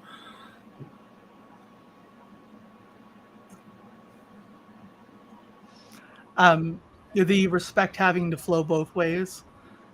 Inside of a relationship, respect isn't necessarily something that has to be earned. No. Like in your day-to-day dealings with whom the fuck ever out in the world, kind of. But inside of your relationship, respect should be like the only time it should be pulled is when someone's being abusive, right? At the point where it becomes unhealthy for you to be around that person, you don't have to respect them. But up until then, you should be respectful of your partners. What keeps happening? If you guys see Jen like jump randomly, Alice, like I don't know, I guess it's like because I have it maybe set to the auto regulate or whatever. Like sometimes you'll speak and it's like really fucking loud. Interesting. It's not anything you're Only doing. for Yeah. like a second. Yeah, it's like just like a couple seconds of what you're saying, and then it's normal. Huh. It may be on my end because I think I have it set to like regulate the sound for everybody. That way it picks up when it's supposed to and not. I have mine pretty carefully calibrated. So like if you need to turn that off for me, if you can do it individually, we can like adjust the levels that I'm at on my side. Oh, you're good. I have it clicked on here because mine was set at like 200% because everybody was saying they couldn't hear me, and I was like, yeah, fuck it, we'll figure it out. Yeah. Go ahead. Rebecca, that is what we're here for. Mm-hmm. Not every topic is going to be easy for every one of us to hear. And just because I cry about something doesn't mean that I'm not here to listen. And if you ever need to reach out to somebody that has like kind of a, not to put it in a really weird way, but that is kind of detached from situations when they talk to people, I'm always right here. I can talk to you very clinically about whatever you need to. If you want to talk to a feeler, talk to Ray. If you want to talk to a thinker, talk to Mister. And if you want to talk to someone who's in between, talk to me. There we go. I love you, Rebecca, but I'm not ready to help people through these things. And that's okay, Miss Jen. We're all at different points in our journey of growth and the human experience. I'm sitting here learning with everybody a lot. No, I've got a lot to learn, and So, I'm the one to ask the fun questions. What? Oh no, I have a very unhealthy boundary that I've set like in every relationship is I don't do any kind of ultimatum. That's not unhealthy. Well, it's like not even a discussion. It's like you automatically lose any ultimatum or accusation. Yeah. Accusation means you've already thought in your head, I've done it, so I'm going to do whatever you said I've done. All right, that one's unhealthy. Mm-hmm. If someone comes up to you and goes, I think you did this, here's why I think that and you didn't do it, you should be willing to have that conversation. But if someone comes up and gives you an ultimatum, like my favorite example is like it's me or the Xbox, right? Is a real common one. Fuck you, I'm getting on Halo tonight. Right, like my go ahead, Ray. To a certain extent, I will agree with that. However, there are certain circumstances with the father of my oldest child. I did give him the ultimatum of me or the Xbox when it was a question of him playing Xbox over coming to the birth of our child. All right, fucking leave him. He's an X for a reason. Don't do the ultimatum shit where you're like trying to force them to change by negative consequence. If they're putting you in that position, like specifically, did he end up showing up to the birth of your child? If you don't mind me asking. Yeah, he showed up and then left while I was still bleeding. But let's continue. Fuck him. He deserves to be an X, right? If you're at the point where you have to give someone an ultimatum to feel like you have any say in the relationship, it ended a long time ago. And you should just get out of there. No, I will say in a healthier way, to piggyback off of what Ray's saying is sometimes an ultimatum can make a difference. The beer or the alcohol is another one. It is because it's something somebody can change, but they still have to be willing to change. I super hate both that ultimatum and the justification you gave for it. I kind of hate to keep bringing up my own brain shit, but like, okay, it's alcoholism is a experience. Like alcoholism is a thing that I've had to like. I don't say I overcome. I say I'm in remission, right? Because at best you're usually like one or two really bad experiences away from dipping back into the bottle, basically no matter what. It's me or the alcohol isn't a good ultimatum, right? If you go, hey, this hurts, I can't handle you doing this, I'm going to leave. That's one thing. But like coming in at someone who's already got this problem that they're trying to avoid by dipping into alcohol just gives them another thing they need to avoid, right? No. There's no such thing as a person who drinks just to drink to the point of alcoholism, right? There's no alcoholic out there that doesn't have another reason to be drinking. Now, I'm going to side with Mystery a little bit on this one. There was a point where I won't say who because, internet and whatnot. Mm-hmm. I did have to give someone the ultimatum of it's either the meth or my children. Again, that person should have just left. That person has now been clean for almost 5 years. Good for them. Getting that ultimatum wasn't the thing that made them decide they were done with meth. Right? If you have a problem that you're dipping into this avoidant behavior to the point of drugging yourself, you're not going to just suddenly not have that problem because someone else is angry with you. The healthiest way to handle that is this is damaging. I cannot be around this. I'm going to leave. If you get your shit together, we can reconnect. So is that not still an ultimatum? No, because there's no immediate. It's a condition. There's a difference between a condition and. That's what I said. I had that realization. It's a condition. Right. It's saying this is over, but something new can happen later if you do this thing, which isn't usually a great way to start a relationship, but that can be the thing that helps someone in a healthy way, as opposed to, all right, I'm going to do this thing that hurts both of us if you don't stop doing this thing that hurts me. Okay. I get it. So, I mean, it's establishing a boundary. I'm about to have to go lay down, y'all. I'll be here with my voices. So that, like I said, that is an unhealthy boundary that I've always had, and it's something I could fix. But it's not I think you're doing this. That means you're communicating with me. If Jen were to say, I think you're cheating on me with so and so, like, well, why do you think that? We can have that conversation. But if you just look at me, I'm like, you know what? I know you're cheating on me with so and so. Well, all right, I'll be back in like 30 minutes. Like you've decided that I have, maliciously compliant. I am all making that is. I'm not going to make you a liar, for one. Well, let's be honest here, Mister. Let's skip the posturing for a second. It's just being petty. Oh, and at the point where someone comes in with an accusation like that, you're entitled to a little bit of pettiness, Yeah, that would be. But that shouldn't also be an accusation. Right, that should be like, hey, I see some shit that makes me ask some questions. Here's the shit. Fuck's going on? That's the biggest thing is it becomes, there should be discussion beforehand, like communication for sure. It does help when he's so malicious about saying this.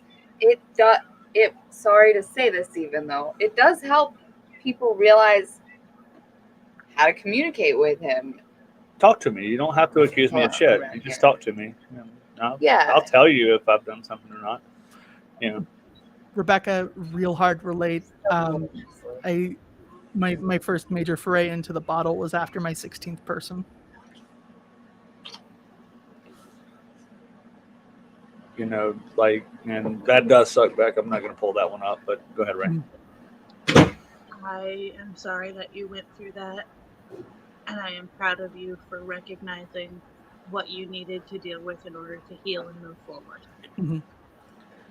Absolutely. Just finding that answer is a lot of hard work. I am very proud of you. Absolutely. I'm proud as well. Very nice. Very proud of you. Absolutely.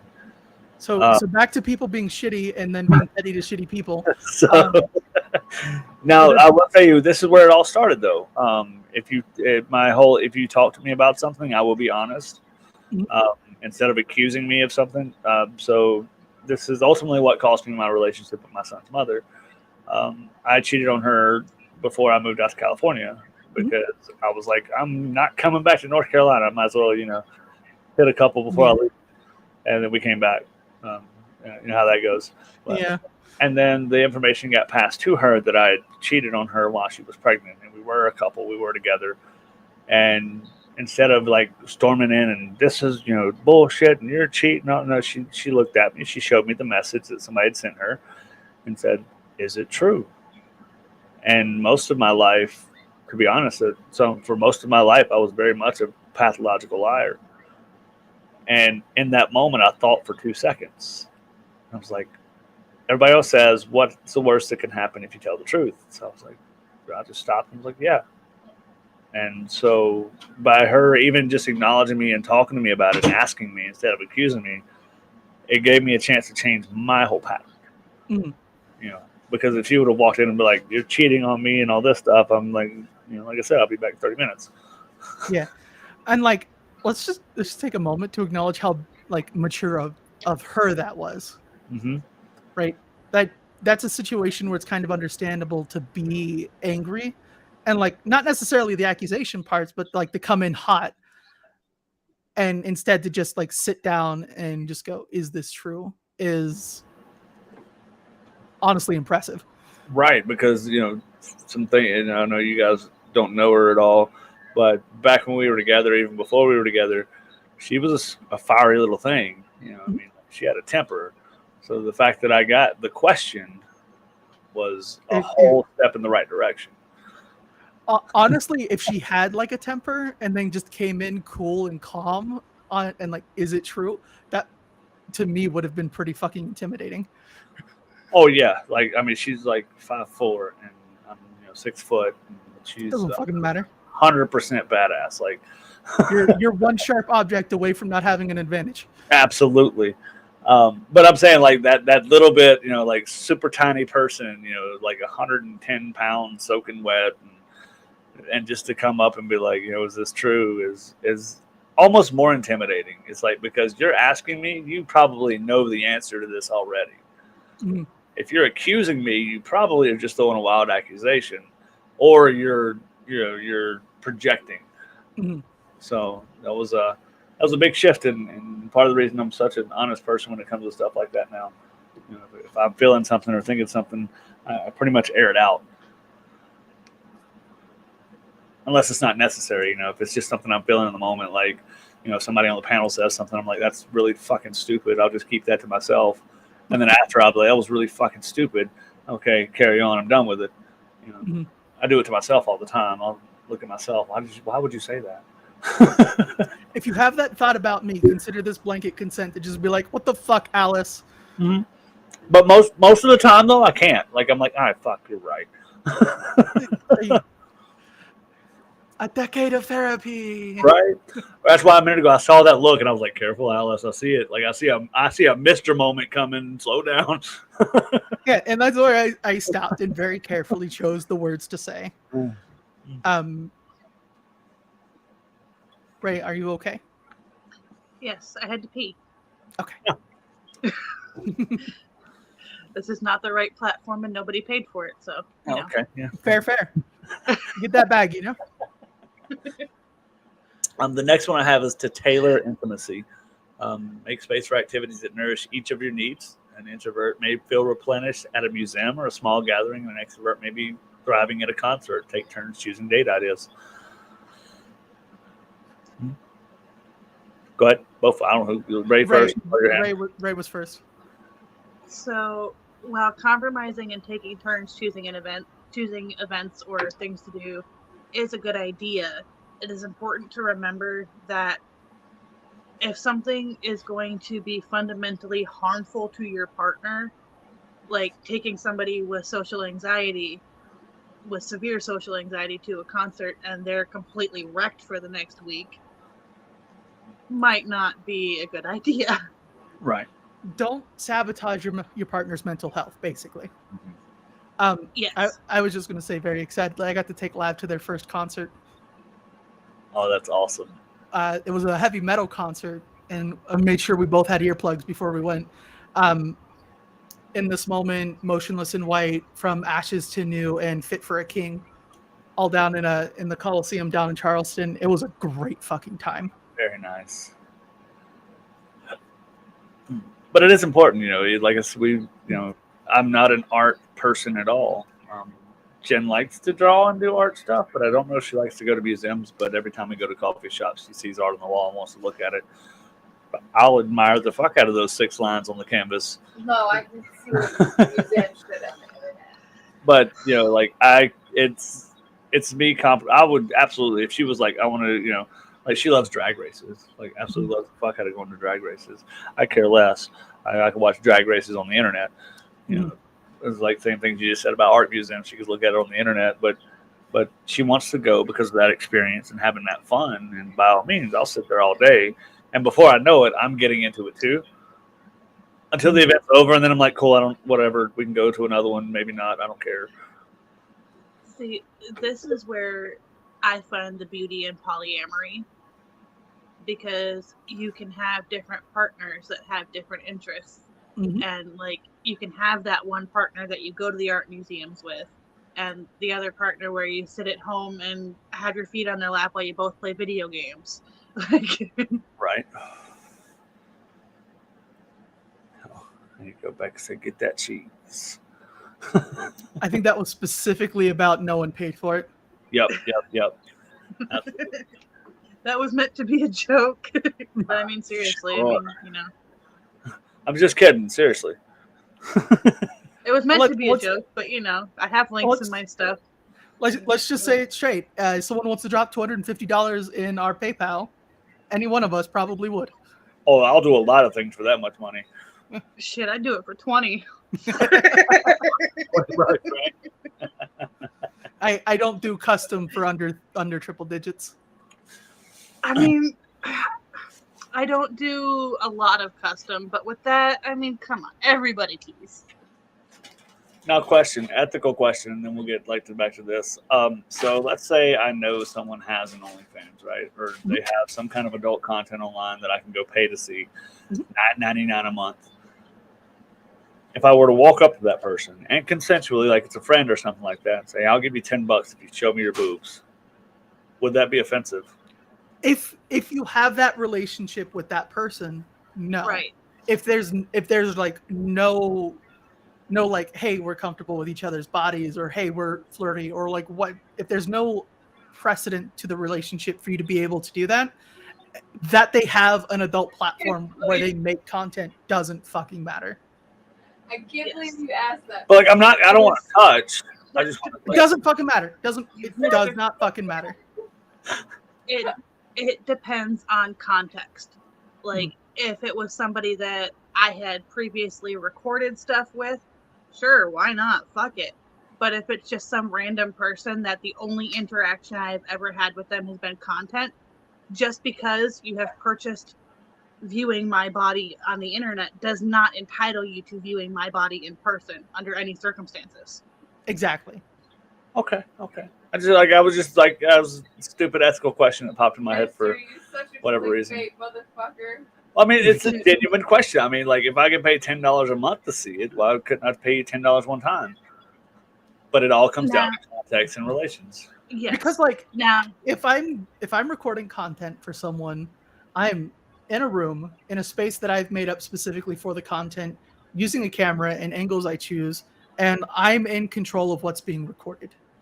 If you come up to me in person and go, "Here's money, show me your tits," I have no control over what you do next. Fair. now, like, specifically, fuck it, whatever. Specifically, like, if you were to come up to me specifically and say that, I'd show you my tits, whatever. But you two have that friendship. Right. Exactly. So for the I'm record, pretty sure we also have that friendship. yeah, you two are both against it. If anybody wants to walk up to me and give me $10 to show them my dick, I am down. Yeah, and like if that's something that you're like, Where's my if you purse? make known, then you also have that context. There we Like go. like we mentioned before, if you have that relationship, you're just saying, I'll have that relationship with anybody. Right. All right. Where's my Stupidity purse? moment over. Just wanted to throw out some random ass stupidity for the night. Oh my Mr. I'm just Consent is key, always. Absolutely. I'm trying to find my wallet.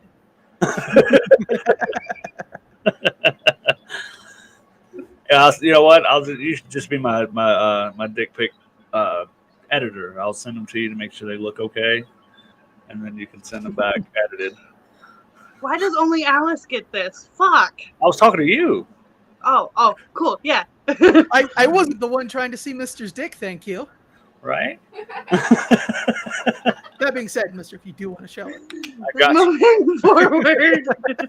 I did a few years ago put up a link on my Facebook with some analytics on a website that said, if you finally want to see what I look like naked, hit here. And then just to see how many people clicked on it. And then when you click on it, it went to another site. It went to the site that said, "I'm just kidding, but if you really do want to see, click here." So I got this, and then it just was nothing at the end of it too. But I got to see how many of your friends go down the rabbit hole clicking each of the links. Yep, and it was quite a few. Good looking guy. Well, thank you. Mr. In all fairness, you are a very artistically put together human form. Never been complimented like that. Thank you. That's the biggest compliment I've ever had. Because I look at myself like a Picasso painting more than, It's same, but I have 5 people tell me I'm very pretty constantly. So like, You are. For sure. So like, Jen Okay, changed hold my on. whole perception of myself. Go Hold ahead. on. coming from somebody with both an artistic eye and that knows you a little bit, you are very attractive both physically and mentally. So it wasn't me disagreeing with you. It was Praise King activating. The next thing you said was even worse. I love it. I've had relationships where I get complimented, but like there's something about this one that's like she is always like, look at that butt, telling me how hot I am. Hold on, read last couple of comments there. I agree. Aw, well, thank you. If that's for me, I don't know. It is for you. Yeah. Okay. They were agreeing with what Ray said. Okay. Well, thank you. I definitely appreciate that. So, time to start my OnlyFans, I guess. Also, fuck you, Ray. See, at least it's dark over there. I can't see the blushing. Not too bad. No, I have this on because it actually lets the camera capture color better, so I'm not like completely fucking washed out. Or just saying you have another website or another app that you're already on that you could be more active on again. Just saying. Oh yeah, we can't say fan base on here, can we? But yeah, I could get on fan base again, huh? Yeah. I mean, I for one enjoyed your shower lives. And that was the thing. Like before lunch, I do the shower live before lunch. It's a Can good we time. bring that back, please? Might have to bring that back. The other two things that you can do to bridge a gap is foster open communication. Communication all the time. Whether it's verbal or nonverbal, Ignoring the dick joke, nonverbal communication is also pretty fucking useful, especially if you have ASD and have days where you don't talk. Like, write each other notes, send text messages, sign at each other. Do the autistic gremlin stance down the hallway at each other, whatever it is. You know what? I scare the shit out of her. Welcome back, Arson. So I scare the shit out of Jen with my spider legs. But it's fun because, she may have like a down day for a minute and then she's too scared to be sad, so it works. But absolutely, communication is 100% key. We say it every week, and we only say it so much because it's like the core of everything. Communication and consent. Without communication, you can't have proper consent. Just saying. Exactly. And then focus on shared values. So even if you're completely different and like I want to go out all the time and she doesn't want to go out ever, we find something else. Like that. It was an example. Ever. It was an example. Like I like to go out. It's just got to be right places. But find that common. Find that common thing that you do like. We love coffee dates. So but specifically, she likes to go out. But specifically, like in a relationship where I always want to go out and she doesn't want to go out, well, we can go on a coffee date, which is going out. I can talk to the baristas and stuff like that, and see people I probably know on a daily basis.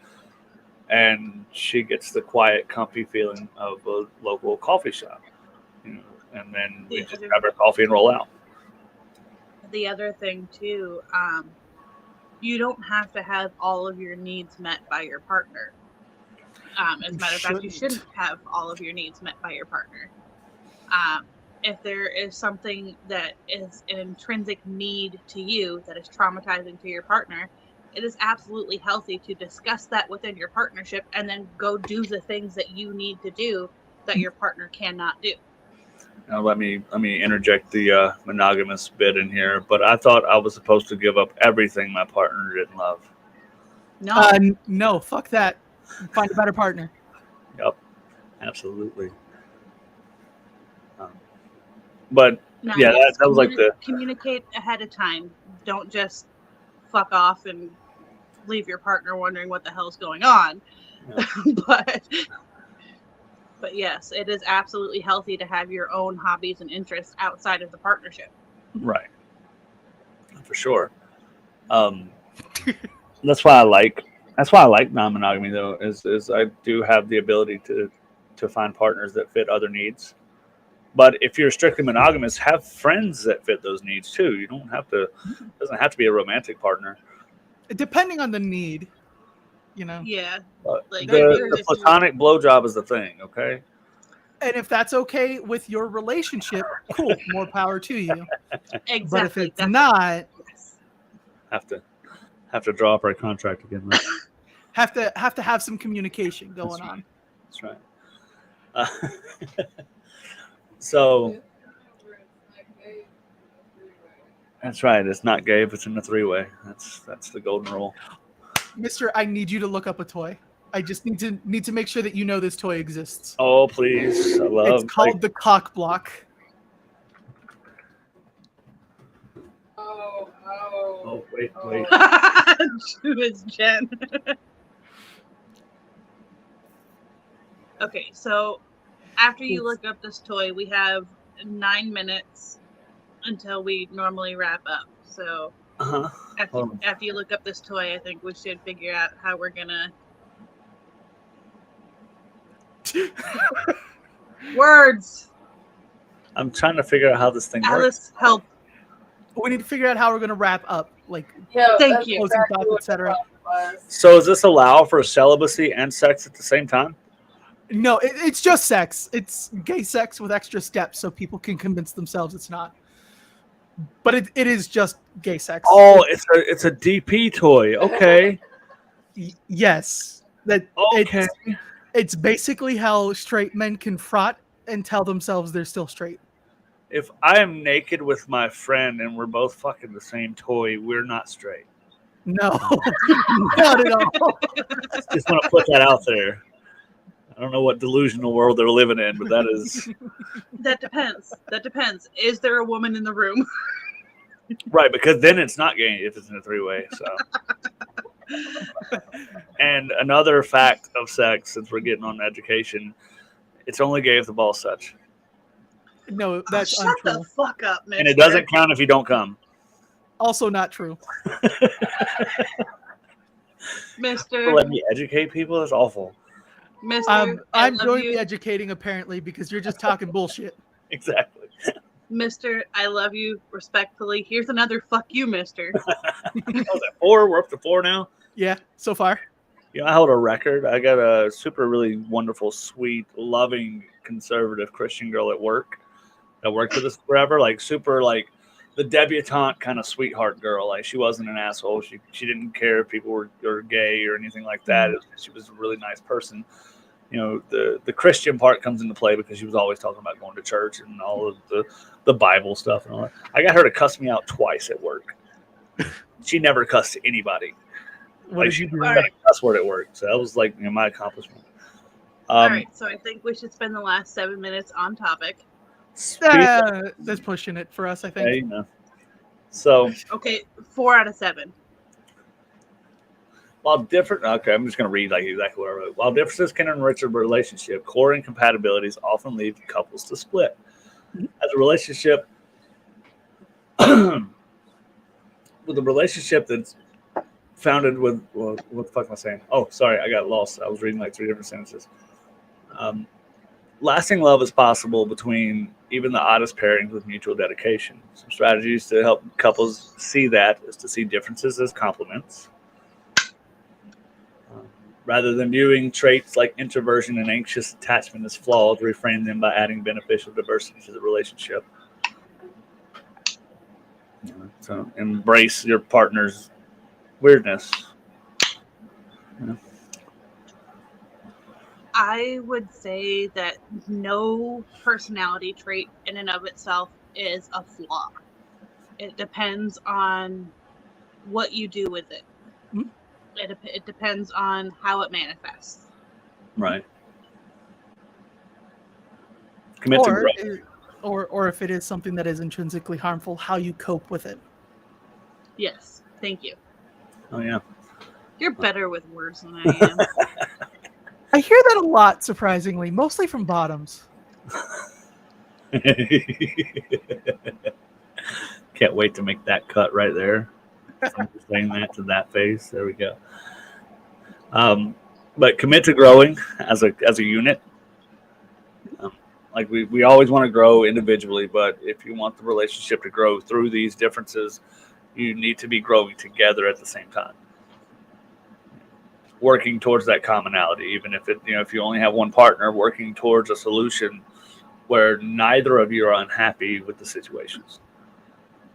If it involves going to a concert, and your partner is like, you know what, I can't do crowds. Well, that's cool. I can throw on some live music while we're driving down the road and turn it up really loud. And there you go. We're at a concert without being around anybody. Set realistic expectations, because none of this is going to be resolved overnight. Any differences you have with your relationships are not going to be solved overnight. And if they are, it's probably a false resolution. It depends on what the differences are. If it's a surface level difference, that can be solved overnight. But deep core differences are going to take time and effort on all parties involved. Absolutely. Yeah. Once again, the realistic expectations, don't go into a relationship thinking you'll change somebody. If someone tells you they're polyamorous, don't go in thinking, well, I bet I can make them monogamous. Or if you meet someone for the first time and they're like, met the right person yet. oh God, no. It's like, I haven't. I've met the right 10 people. Like, fuck off. There is no right one person for someone who's polyamorous. Mm-mm. But finding the right group of people, night and day difference in quality of life. Can I just say, though, that even with monogamy, there's no one right person. Controversial, there's nothing like a soulmate or anything like that, but there can be a person who is compatible in the right ways, in different ways that don't break it. Right. Not to be like too controversial, but the concept of monogamy is such a rare thing. Even though people think so, I mean, you still date more than one person at some point in your life, unless you find like the one when you're like 15. It's the first person you ever date, and you die old together, which is a rare occasion. Otherwise, you've loved more than one person in your life, correct? I do know, like, I have a specific example off the top of my head. My Aunt Heidi and Uncle Chris, they have been together since he was 16 and she was 14. And they're still together. Right. And that thing does happen. They're still each other's first, last, and only. And that's awesome and kind of cute and good for them. But if you date somebody and this is your only one, and this is like the person you're going to marry, and like 6 weeks later you break up, then you date somebody else. I mean, by definition, you're no longer monogamous, right? No, because you broke up with the first person first. It's monogamous isn't one person in your entire life. It's one person at a time. Okay. I didn't know if they specified that in like the definitions and such. So like technically monogamous is only marrying one person. Yes. Okay. So if you marry one person and then divorce and never marry again, you're technically still monogamous. But if you marry a second person, you're technically polygamous. I love it. I love to find the technical things to aggravate people about. You're cruising for number 5. Oh, I'll get it before we leave. We got 2 minutes. Nurture fondness for their quirks. Developing affection, inside jokes, and appreciation for those endearing oddities, the little weird quirks that are just kind of strange, but it's whatever. Like, I actually have a couple of examples of those from my partners being adorable at me. Like when I'm working or like really into something, I'll put on loud music and I'll just like, at one point in time was a trained like operatic tenor. So I'm just up here like singing along, belting out whatever I'm listening to, and Lav will like just kind of loiter fawningly in the hallway and listen, or send me a message being like, I love hearing your voice. Aww. And it's super cute. And like another thing is that I run really hot body wise. So Clara has this running joke with me because of that and like the allergy to chocolate and a couple other things, that I'm actually just secretly a werewolf. So anytime she wants to crack a joke about that or reference that inside joke, she'll just look at me and go, time for a whoop. And it's so cute. You good there, Ray? Yep. Okay. Looked like that had a little bit of an effect on you there for a second. Moving forward. Sorry, We'll talk about that later, Ray. I said that in my regular voice. Sorry about that. Yeah, fuck you, mister. There we go. Hey. Number 5. Like the olive thing. I mean, like I said, I've been watching How I Met Your Mother lately, but if somebody doesn't like olives and you eat their olives, like that's something cute you can learn to adapt to. I actually have a similar example of that. I can't eat mushrooms. Right. All of my partners and the person I'm dating all love mushrooms. So I'll just pick it off the food and give it to them. There you go. See, it's those little things. Did you just get that excited over mushrooms? No. Mushrooms. Never mind. Continue. Mushrooms get you going. Let's see what else. Oh, stay dedicated to harmony. Like, fuck that. I mean, I like the chaos too, but continue to work towards having a harmonious life together. It doesn't have to be peaceful, but it does need to be chaos in harmony.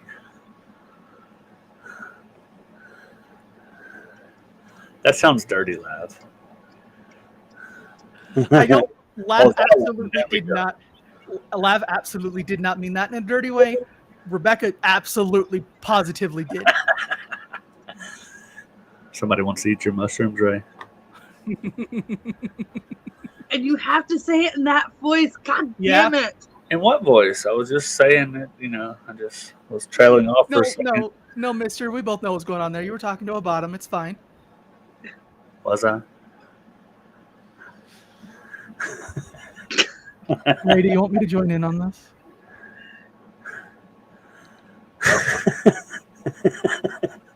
Hey, mister, let's wrap up before Ray implodes. Like a submarine. So to kind of wrap everything up, some things I have here. Personalities are a complex mashup of all your traits. They have different origins, and all your quirks will make you uniquely weird. Are the batteries turned on over there, Ray? You good? I think this problem will be solved later by other batteries turning right. on. Let's keep moving.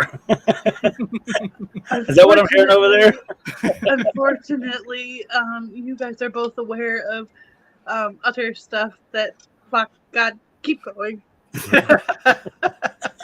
Core differences like being an introvert and being an extrovert together can clash initially, but if you take great care and understand each other, you can transform them into complementary traits.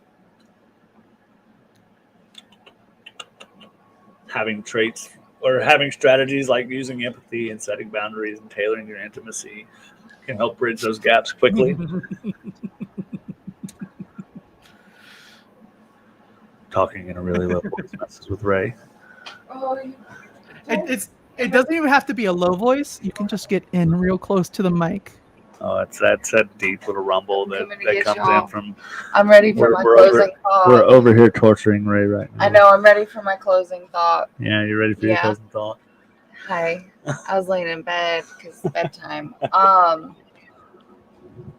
We haven't got there yet. Really? Hurry up. So, some lessons to find romantic success from personality opposites are understanding how your natural traits shape your partnerships, needs, and styles.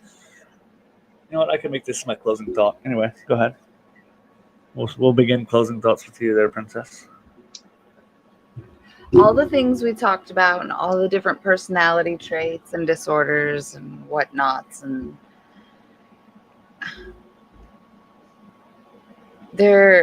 you could use that as a tool in your relationships and in any ships that you have in your life to help communicate with other people better, to help be on the same level as other people. Like,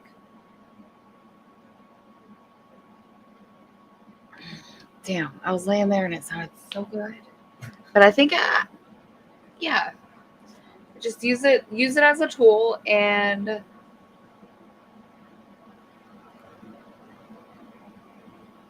enjoy your life. Make sure you keep your boundaries, of course. Ray, are you going to be okay now? Ray, it's your turn.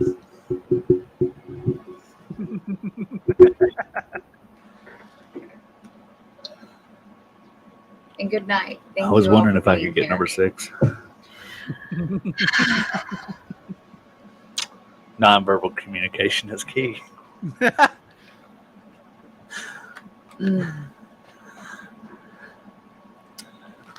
But yeah, good night, everybody. Sweetest of dreams. Ray, is your closing thought? Fuck you, mister. What are thoughts? That's fair. I mean, Exactly. we have basically been torturing you. Would you like to skip having a closing thought? Okay. Okay, It doesn't matter. You want to go? I can go. It don't matter. go ahead. All right. So the things to understand are how to shape your partnerships, shape your relationship to fit with your different needs and styles. Know how to resolve conflicts by understanding who your partner is on a fundamental level. Not pushing somebody when you know they're at their boundary or at their peak, or they're about to explode. Just it's important to understand just how far you can push, because you may have that conversation where somebody wants to develop in a different way or work past some trauma or something like that, and they need you to do certain things.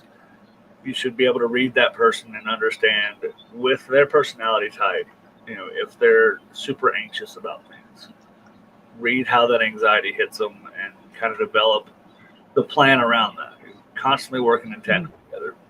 And if you can't work in tandem with your partner, or you're always doubting your partner, don't be with that person. Pretty much, yeah. I actually am able to form a coherent thought at the moment. Don't Go say ahead. anything, mister. Okay. Fuck you. When it comes to resolving personality gaps, compromise, yes. Work towards something that can fulfill all partners involved. However, do not sacrifice something that is intrinsically vital to your essence for any person, whether it's a partner, family member, anything. Be who you intrinsically are.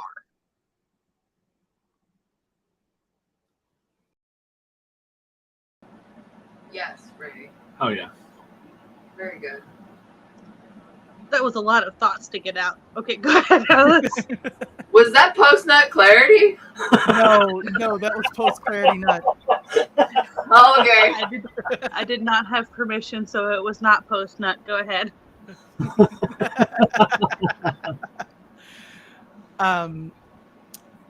So my closing thought on all of this would be: find someone who's okay with you being different, or multiple people who are okay with you being different, or not exactly what it is they want you to be.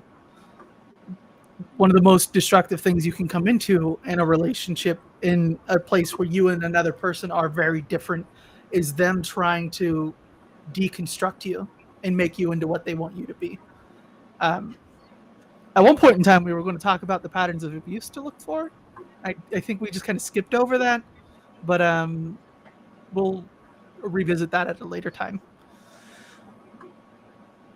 Don't let people change you unless it's a way that you yourself want to change. Like I said earlier, you set the heading and they can come with you following the course. So in the pattern of me not being a planner, all the ones that I had planned out have run out, so I've got to make some new ones. But we did have a good private conversation the other day. I think next week we might be in Dallas still on Monday, so we will either be on the road and much might not happen, or we will do much from Dallas. So it's one or the other. But I am on board. Dream's not here, but we all spoke about doing one on, what was it? Incels, red pills, predators, and other losers that need to be roasted. I will skip that one. Okay. I will absolutely come in to do some roasting. Oh yeah, it's gonna be fun. Yeah, I think I might post this in like some Reddit groups too, and really Ooh. bring them over. Yeah, see if I can get them here. So, All right. Well, we love you. Thank you for coming. Well, thank you for being here. I was gonna say we haven't done that yet. Fuck you, Not yet. Mr. Good night, everybody.